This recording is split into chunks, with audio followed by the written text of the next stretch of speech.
अस्सलाम वालेकुम एवरीवन, मैं हूं शेफ़ निसार हुसैन। तो आज हम आपके लेके आए हैं एक स्ट्रीट रेसिपी।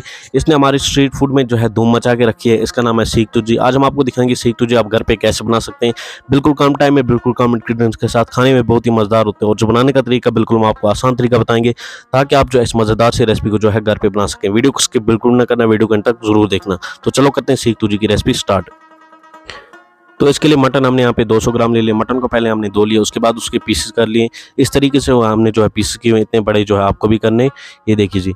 इसके बाद जो हम इसमें डाल देंगे साल्ट अपने टेस्ट के हिसाब से, और डाल देंगे रेड चिली पाउडर 1 टीस्पून, और डाल देंगे सौंफ पाउडर 1 टीस्पून, और डाल देंगे इसके अंदर गरम मसाला 1 टीस्पून, और डाल देंगे इसके अंदर धनिया पाउडर 1 टीस्पून, और डाल देंगे हल्दी थोड़ी सी, और डाल दिया हमने इसमें मीट मसाला थोड़ा सा, और डाल दिया गार्लिक पेस्ट 1 टीस्पून, और डाल दिया हमने इसमें विनेगर